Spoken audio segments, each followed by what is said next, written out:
Hello friends, कैसे हैं आप सब। आई होप आप सब बहुत अच्छे होंगे। चलिए हम अपना स्टडी स्टार्ट करते हैं। आज की इस वीडियो में हम देखेंगे न्यूट्रिशन एनुअल का पार्ट 15 में क्वेश्चन आंसर को हम डिस्कस करेंगे। जैसा कि आप जानते हैं पार्ट 14 में हमने 4th क्वेश्चन तक समझा चुकी हूँ इसमें। अब इसमें 5th क्वेश्चन को देखेंगे। What is Willie. क्वेश्चन में क्या है, सबसे फर्स्ट में विली क्या है यह पूछा गया है। उसके बाद what is their location and function, इनका लोकेशन जो होता है कहाँ होता है और इनके फंक्शन क्या होते हैं, काम क्या होते हैं इनके। तो इसमें आंसर में हम देखेंगे villi are the finger like projection और आउट ग्रोथ। ये विली क्या होता है, फिंगर लाइक प्रोजेक्शन होता है। जैसा कि आप जानते हैं यह स्मॉल इंटेस्टाइन के इनर वॉल में होता है और यह फिंगर लाइक होते हैं। इनकी संख्या करीब करीब आपको हज़ारों में भी होती है। छोटे छोटे फिंगर लाइक के होते हैं ये। They are present in the small intestine of our digestive system. यह हमारे डाइजेस्टिव सिस्टम के स्मॉल इंटेस्टाइन में प्रेजेंट होता है। जिनका काम क्या होता है, इनका जैसे लोकेशन आपको समझ में आ गया है कहाँ होता है ये, तो ये हमारे स्मॉल इंटेस्टाइन के डाइजेस्टिव सिस्टम में होता है। ठीक है फ्रेंड्स। अब ये इनका फंक्शन क्या होता है, जैसे पूछा गया है तो फंक्शन क्या होता है। विली का जो फंक्शन होता है, the villi increase the surface area for absorption of the digestive food. इनका फंक्शन क्या होता है, ये सरफेस एरिया को इंक्रीज करते हैं, बढ़ाते हैं।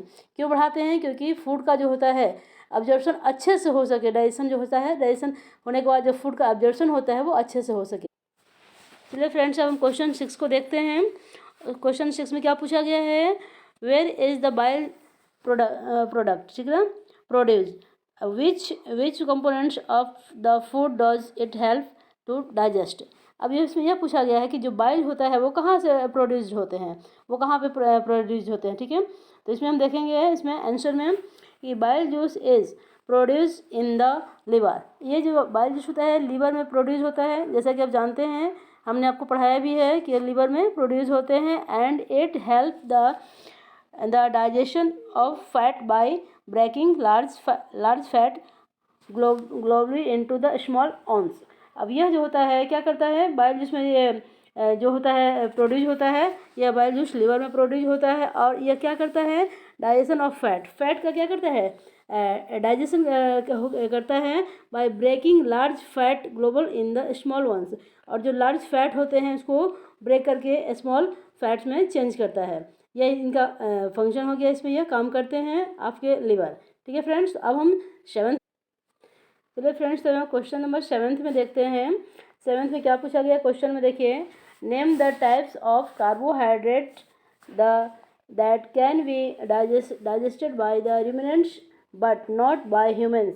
Give the reason also. इसमें यह पूछा गया है कि आप उस कार्बोहाइड्रेट्स के नाम बताइए जो कि क्या होता है, ruminants के द्वारा डाइजेस्ट होता है, लेकिन यह ह्यूमन के द्वारा डाइजेस्ट नहीं होता है। ठीक है फ्रेंड्स। और क्या रीज़न होते हैं, क्या इनके रीज़न होते हैं क्यों यह ह्यूमन के द्वारा डाइजेस्ट नहीं होता है, इसके बारे में भी इसमें पूछा गया है। तो चलिए हम आंसर में देखते हैं। Cellulose is the carbohydrate that can be digested by ruminants।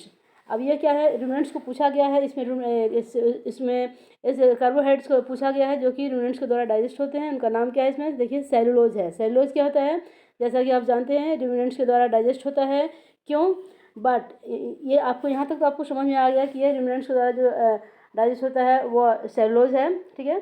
अब आगे देखिए क्या इसमें बताया गया है, बट नॉट बाय ह्यूमन के द्वारा डाइजेस्ट नहीं होता है। क्यों, because ruminants like cellulose enzyme requires to digest cellulose में क्या होता है, इसमें ये बताया गया है कि जो ruminants होते हैं उनके अंदर क्या होता है, एक बैक्टीरिया होती है, जैसा कि आपको हमने पहले पढ़ाया था, जिसके कारण से क्या होता है सेलुलोज का डाइजेशन होता है। वह बैक्टीरिया ह्यूमन में नहीं होता है, इसी कारण से क्या होता है ह्यूमन में यह सेलुलोज का डाइजेशन नहीं होता है। ठीक है फ्रेंड्स। अब देखते हैं यहाँ पर क्वेश्चन नंबर 8 में क्या पूछा गया है, why do we get instant energy from glucose. Glucose से हमें क्या होता है, इंस्टेंट एनर्जी हमें कैसे मिलती है, क्यों मिलती है, इस तरह से पूछा गया कैसे मिल जाती है। तो हम देखेंगे इसका आंसर में ये क्या हुआ। देखिए यहाँ पे glucose is a simple sugar which is easily absorbed by the blood where other carbohydrates are first broken down into glucose and then absorbed, hence glucose give instant energy. तो चलिए यहाँ पे हम समझते हैं कि क्या है। Glucose is a simple sugar. Glucose क्या है, एक सिंपल शुगर है जो कि क्या होता है, विच इजली एब्जॉर्ब, वो आसानी से क्या होता है, एब्जॉर्ब हो जाता है, कहाँ पे, ब्लड वेसल्स में। ठीक है फ्रेंड्स, तो अब देखेंगे इसमें क्या है आगे, वे आर द अदर कार्बोहाइड्रेट, इसके अलावा जो दूसरे कार्बोहाइड्रेट है, जैसे ग्लूकोज भी क्या है, सिंपली ऑब्जर्व हो जाता है इसमें, लेकिन दूसरे कार्बोहाइड्रेट जो भी हैं उसमें भी क्या होता है, ग्लूकोज होता है। तो फर्स्टली क्या करते हैं, ब्रोकन करते हैं, ब्रोक डाउन करके क्या करते हैं, कार्बोहाइड्रेट ग्लूकोज में चेंज होता है। ठीक है friends, and then the absorb, और वो फिर एब्जॉर्ब हो जाता है। इसलिए ग्लूकोज जो होता है क्या होता है, हमें इंस्टेंट एनर्जी देता है, क्योंकि यह आसानी से क्या होता है, एब्जॉर्ब हो जाता है। ठीक है फ्रेंड्स, तो हम आगे देखते हैं इसके। चलिए फ्रेंड्स, यहाँ पे हम 9th क्वेश्चन को देखते हैं। 9th क्वेश्चन में क्या पूछा गया है, देखिए यहाँ पे, which parts of the digestive canal in is involve in, मतलब हमारे जो डाइजेस्टिव कैनाल होते हैं इनमें इन सारे जो पार्ट्स होते हैं इनमें कौन कौन से इन्वॉल्व होते हैं, इसमें पार्ट्स इन्वॉल्व होते हैं। तो देखिए जैसे एब्जॉर्प्शन ऑफ फूड, अब फूड का एब्जॉर्प्शन कहाँ होता है, ये सब सारे हमारे जो हैं सब डाइजेस्टिव कैनाल हैं, लेकिन अलग अलग चीज़ों का अलग अलग इसमें पूछा गया है। तो एब्जॉर्प्शन ऑफ फूड, फूड का एब्जॉर्प्शन कहाँ होता है, जैसा कि आप जानते हैं कि एब्जॉर्प्शन क्या होता है। तो इसमें देखिए फूड का एब्जॉर्प्शन क्या होता है, यहाँ पे कहाँ पे होता है, इसमें बताया गया है, इसमें स्मॉल इंटेस्टाइन में होता है।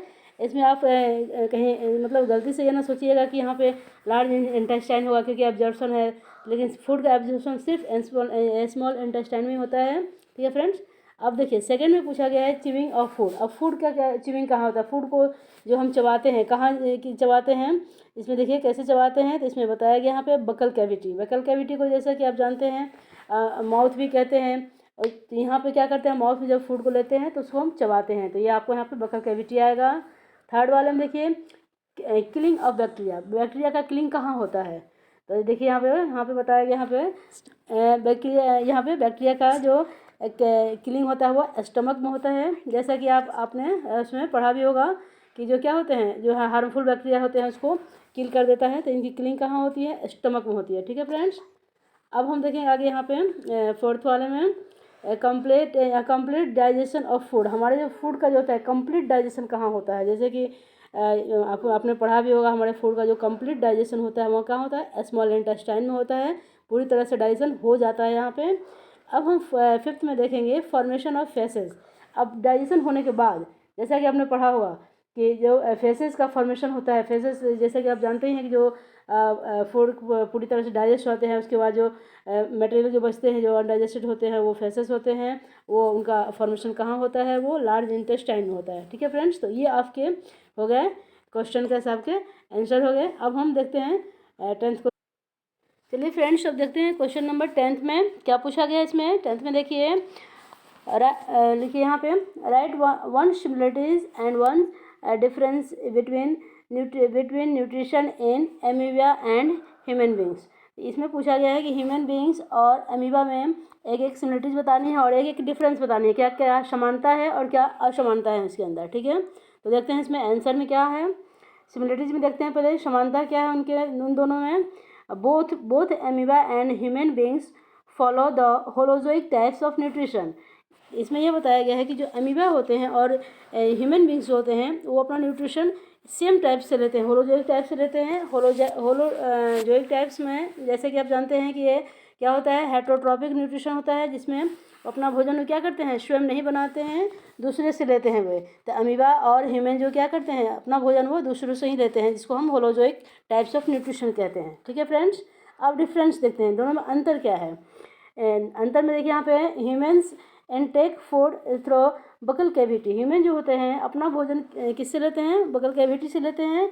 लेकिन amoeba amoeba food is ingested through pseudopodia. अब अमीबा जो होते हैं अपना भोजन कैसे लेते हैं, सीडोपोडिया के द्वारा लेते हैं। तो ये इनके डिफरेंस हो गए कि ह्यूमन बींग जो है अपना भोजन इससे लेता है बकल कैविटी से, और अमीबा क्या लेते हैं, अपना सीडोपोडिया से लेते हैं।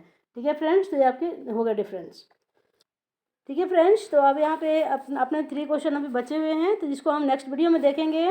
Okay friends, thank you friends, bye.